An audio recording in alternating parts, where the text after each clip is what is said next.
Welcome to JOAN'S Coastal Delicacies. Wish a very happy Diwali. Diwali நல்லா celebrate பண்ணுங்க, சேஃபா celebrate பண்ணுங்க. உங்க ஃபேமிலி மெம்பர்ஸ் எல்லாருக்கும் எங்களுடைய wishes. Happy Diwali to all our subscribers and viewers. இந்த வருஷம் உங்களுக்கு ஒன்றும் ரெஸ்ட்ரிக்ஷன்ஸ்லாம் இல்லை, லாக்டவுனில். So celebrate with full spirit but safely. So இதை நம்ம செலிப்ரேட் பண்ணுறதுக்கு இன்றைக்கி ஒரு சூப்பர் ஸ்வீட்டோட ஸ்டார்ட் பண்ணிடலாமா? நீங்கள் மார்னிங் தான் என் ஃப்ரெண்டோட பேசிட்டு இருந்தேன், என்ன எல்லா ப்ரிப்பரேஷன்ஸ்லாம் ரெடியானு கேட்டான். அவன் எங்கே சொன்னான், நாம் நினைக்கிறது ஒன்று நடக்கிறது ஒன்று. மழை வேறு பேஞ்சிட்டு இருக்குது, வெளியே ஷாப்பிங் போனால் டிராஃபிக் ஜாமு, கூட்டம், வீட்டுக்கு வந்தால் டயர்ட் ஆகிடுது, அதை செய்ய முடியல இதை செய்ய முடியல. நம்ம நினைக்கிறோம் ஆனால் செய்ய முடியாமல் போயிடுது. அப்படின்னா இதை மாதிரி சுச்சுவேஷன் நிறைய பேருக்கு நம்மளுக்கு வரும். அதனால தான் யோசனை, இந்த மாதிரி ஒரு இன்ஸ்டன்ட் அல்வா இன்றைக்கி ஒன்று செஞ்சு காட்ட போகிறோம். நம்ம இது செய்யலையே இது செஞ்சுருக்கலாமே அப்படின்னு நினைக்கிறதுக்கு இன்றைக்கி ஒரு சூப்பரான ரொம்ப சிம்பிளான ஒரு இன்ஸ்டன்ட் அல்வா செஞ்சு காட்ட போகிறேன். இந்த ரெசிபியில் நம்ம யூஸ் பண்ண போகிற இன்க்ரீடியன்ட்ஸ் வந்து எல்லார் வீட்லேயும் ரொம்ப சாதாரணமாக இருக்கும். இதில் யூஸ் பண்ண போகிற இன்க்ரீடியன்ட்ஸும் செய்கிற ப்ரிப்பரேஷன் தான் சிம்பிள், பட் டேஸ்ட் அண்ட் குவாலிட்டியில் நோ காம்ப்ரமைஸ். அதே டேஸ்ட், அதே டெலிஷியஸ் சூப்பரான ஒரு ஸ்வீட். சரி, இப்போ டைம் ஆயிடுச்சு, நம்ம குக்கிங் ஆரம்பிச்சிடலாமா?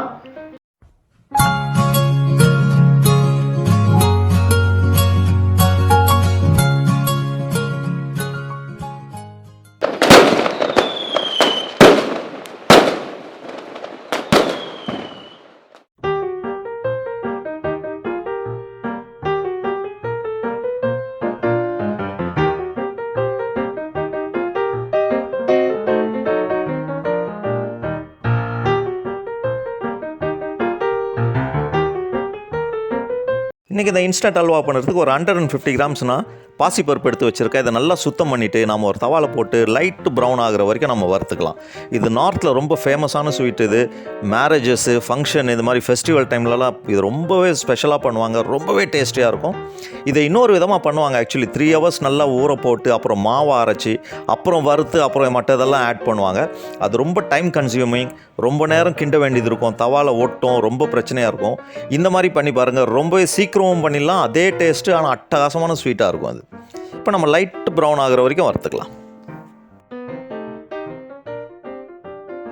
இப்போ லைட் ப்ரௌன் ஆகிடுச்சு பார்த்தீங்களா? இந்த ஸ்டேஜில் நம்ம ஸ்டவ் ஆஃப் பண்ணிக்கலாம். இதை நல்லா ஆற வச்சு மிக்சியில் போட்டு நம்ம ரவை பதத்துக்கு அரைச்சிக்கலாம். கொஞ்சம் குறன்னு இருக்கும். இப்போ அடுத்தது ஒரு நான்ஸ்டிக் பேனை நம்ம ரெடி பண்ணிக்கலாம். நான்ஸ்டிக்கே யூஸ் பண்ணுங்கள், பெட்டராக இருக்கும்.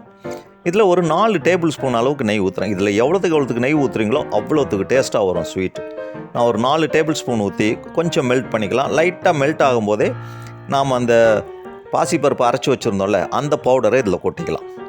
நான் வந்து கொஞ்சம் ரவை பதத்துக்கு அரைச்சி வச்சுருக்கேன். நீங்கள் இன்னும் நல்ல பவுடராக அரைக்கிறா இருந்தாலும் அரைச்சிக்கலாம், அது உங்கள் டேஸ்ட்டை பொறுத்தது. எனக்கு இந்த மாதிரி அரைச்சா நல்லா பிடிக்கும். இதை போட்டு இந்த நெய்யில் நம்ம ஃப்ளேமை மீடியமில் வச்சு நல்லா வறுத்துக்கலாம். இந்த பச்சை வாசனை கொஞ்சம் போகணும், அவ்வளோதான். இந்த நெய்லேயே நல்லா வறுத்திங்கன்னா கலர் நல்லா சேஞ்ச் ஆகி வரும் பாருங்கள், சூப்பராக இருக்கும் பார்க்குறதுக்கு. You are watching JOAN'S Coastal Delicacies. இப்போ பார்த்தீங்களா, சூப்பரான கலராக வந்திருக்கு பாருங்கள், அட்டகாசமாக ஃப்ரை ஆகிருக்கு, ரொம்ப நல்லாயிருக்கு. இந்த டைமில் நம்ம என்ன செய்யலாம், ஒரு 1/2 லிட்டர் மில்க்கை நல்லா காய்ச்சி வச்சுருக்கேன். அந்த மில்க்கை நம்ம கொஞ்சம் கொஞ்சமாக ஊற்றிக்கலாம். இது ஊற்றினோன்னு பொங்குது, ஏன்னா பால் கொஞ்சம் சூடாக இருக்குது, மேலே தெரிக்காமல் பார்த்துங்க, இல்லைனா பாலை ஆற விட்டு ஊற்றுங்க. இந்த பாலுக்கு மேலே சில பேர் என்ன பண்ணுவாங்கன்னா சுகர் சிரப் பண்ணி அதை ஊற்றி கூட அந்த ஸ்வீட் செய்வாங்க. பட் நம்ம பால் ஊற்றி செய்யும்போது அதோடைய டேஸ்ட்டே தனி. இந்த 1/2 லிட்டர் பாலை ஊற்றி இந்த நேரத்தில் தான் உங்களுக்கு கொஞ்சம் வேலை, ஒரு 7-8 நிமிஷம் அதை நல்லா குக் பண்ணணும். பால்லையே வேகணும் இந்த மாவு. ஆனால் நீங்கள் கைவிடாமல் நீங்கள் கிளறிட்டு இருக்கணும், ஏன்னா கட்டி பிடிக்காமல் இருக்கணும். இதை கண்டினியூஸாக நீங்கள் ஸ்டேர் பண்ணிகிட்ருக்கணும். இப்போ பார்த்தீங்களா, அந்த மில்க் எல்லாம் அந்த மாவோடு சேர்ந்து சூப்பராக பிளெண்ட் ஆகிட்டு இருக்கு பாருங்கள். இந்த ஸ்டேஜில் தான் நான் வந்து சுகரை ஆட் பண்ண போகிறேன். இது ஒரு 125 கிராம்ஸ், அதாவது ஒரு கப் சுகர் நான் ஆட் பண்ணுறேன். இந்த குவான்டிட்டிக்கு இது போதுமானது. ஸ்வீட் கொஞ்சம் அதிகமாக சாப்பிட்றவங்களா தான் இன்னும் கொஞ்சம் ஆட் பண்ணிங்க. ஆனால் ஒரு 3 to 4 minutes இதை கைவிடாமல் நல்லா சுகர் மெல்ட் ஆகிற வரைக்கும் இதை மிக்ஸ் பண்ணிக்கிட்டே இருக்கணும். ஏன்னா சில நேரத்தில் அடிப்பிடிக்கும், அதெல்லாம் ஃப்ளேமை கொஞ்சம் ஸ்லோவாக வச்சுங்க. இது வந்து ஒரு நான்ஸ்டிக்கில் யூஸ் பண்ணலாம், இல்லைனா நல்லா ஹெவி பாட்டம் பாத்திரத்தில் வச்சு நீங்கள் இந்த அல்வாவை பண்ணலாம், அப்போ அடிப்பிடிக்காது. இப்போது இன்னொரு டேபிள் ஸ்பூன் அளவுக்கு நெய்யை நம்ம போட்டு திருப்பி மிக்ஸ் பண்ணிக்கலாம். எவ்வளோத்துக்கு நெய் போடுறீங்களோ அவ்வளோத்துக்கு டேஸ்ட் கூடிக்கிட்டே போகும். இந்த ஸ்வீட்டோடைய டெக்ஸ்டர் பார்த்தீங்களா, சூப்பராக இருக்குது பாருங்கள். சுகர்லாம் மெல்ட் ஆன உடனே இந்த ஸ்டேஜில் கொஞ்சம் ஃபுட் கலர் ஆட் பண்ணிக்கலாம். நார்மலாக அதுக்கு வந்து இந்த குங்குமப்பூவை பாலில் ஊற வச்சு ஊற்றுவாங்க, என்கிட்ட அது இல்லை, அதனால் நான் ஃபுட் கலர் அதே மாதிரி மில்கில் மிக்ஸ் பண்ணி தான் ஊற்றுறேன். இது பார்க்கறதுக்கு ரொம்ப நல்லாயிருக்கும் அந்த கலரு. இதையும் போட்டு நல்லா நம்ம மிக்ஸ் பண்ணிக்கலாம். இப்போவே நல்ல ஒரு கன்சிஸ்டன்சியில் இருக்குது இந்த ஸ்வீட்டு. இப்போ கொஞ்சம் ஏலக்காய் பவுடர் ஃப்ளேவருக்காக இதோட நான் ஆட் பண்ணிக்கிறேன். இந்த ஃப்ளேவர் பிடிக்காதவங்க நீங்கள் ரோஸ் வாட்டர் கூட ஊற்றிக்கலாம். இதையும் போட்டு நல்லா நம்ம மிக்ஸ் பண்ணிக்கலாம். இப்போ இப்போ இதை மிக்ஸ் பண்ணிக்கிட்டு இன்னும் ஒரு டேபிள் ஸ்பூன் நெய் ஆட் பண்ணிக்கிறேன். நான் சொன்ன மாதிரி நெய்யை நீங்கள் ஆட் பண்ணி இதை மிக்ஸ் பண்ணிட்டீங்கன்னா அந்த ஸ்வீட்டோடைய டெக்ஸ்சரே மாறிடும், அட்டகாசமான டேஸ்ட்டாக வரும். இதையும் போட்டு நல்லா நம்ம மிக்ஸ் பண்ணிக்கலாம். இந்த ஸ்வீட்டை சாப்பிட்டுக்கிட்டே இருக்கலாம், போதும்னே சொல்ல மாட்டாங்க.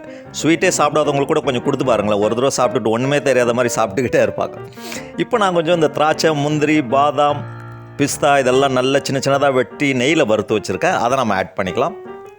ஸ்வீட்டு சரியான ஒரு நல்ல கன்சிஸ்டன்சிக்கு வந்துடுச்சு. இதை போட்டு நல்லா நம்ம மிக்ஸ் பண்ணிக்கலாம். இப்போ பாருங்கள், இந்த ஸ்வீட்டு இந்த பேனில் ஒட்டாமல் வருதுல்ல, அதுதான் இண்டிகேஷன் ஸ்வீட் ரெடி ஆகிடுச்சின்னு அர்த்தம். ரொம்பவே சூப்பராக வந்திருக்கு. இன்னும் ஒரு 1 மினிட் அந்த மாதிரி நல்லா நம்ம மிக்ஸ் பண்ணி ஸ்டவ் ஆஃப் பண்ணிக்கலாம்.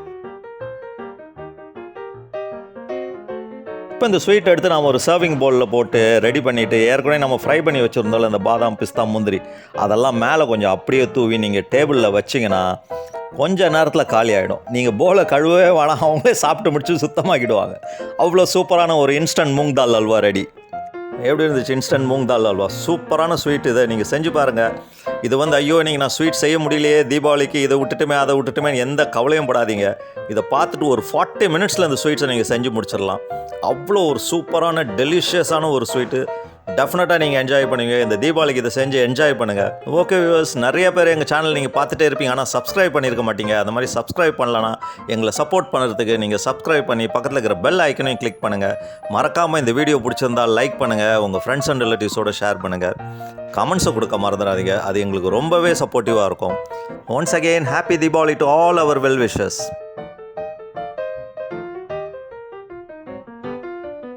Thanks for watching.